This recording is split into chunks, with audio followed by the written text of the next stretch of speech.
কোনো কাজেই লজ্জা নয়। গ্রামের মেয়ে হলে সব কাজ করতে হয়, আর আমি সব কাজ করিও।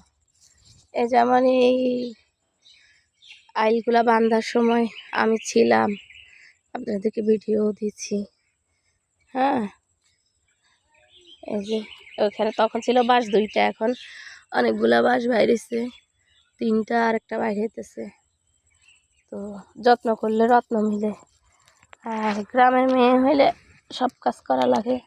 আমি করিও, লজ্জা কিসের, নিজের কাজ নিজে করব, আমার কোনো লজ্জা নেই।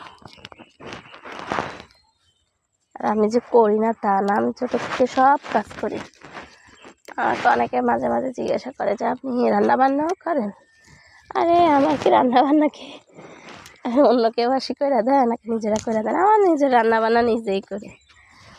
তাইলে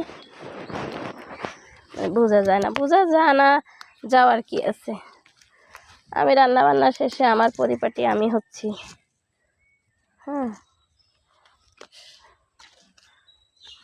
এগুলো হচ্ছে আমগো নোয়াখালীতে হচ্ছে হেলেনের ডাইল।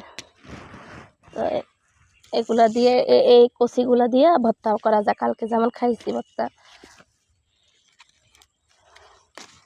আর এই শুকনাগুলা দিয়ে এগুলারে শুকাইয়া ভাইজা টাইলা, আপনাদেরকে অবশ্য ভিডিও দিছিলাম আগে, এমনি ভাইজা টাইলা করা হয়, রান্না করা হয় মাছের মাথা দিয়া, ডাল দিয়া,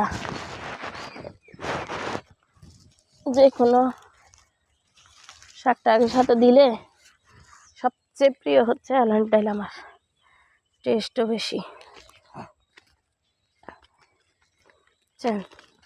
হেলেনের ডাইলটা সবচেয়ে বেশি টেস্ট আমার ভালো লাগে।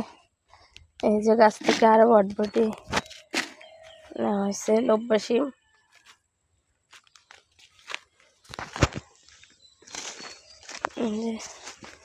যদি দেখায় আমাদের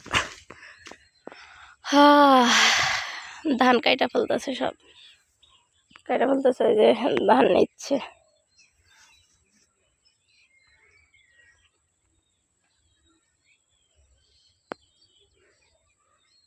এখান দিয়ে কিন্তু ওরা আবার সিদ্ধ করে আবার শুকাইও নিতেছে, মানে জমিনে সব করে ফেলতেছে।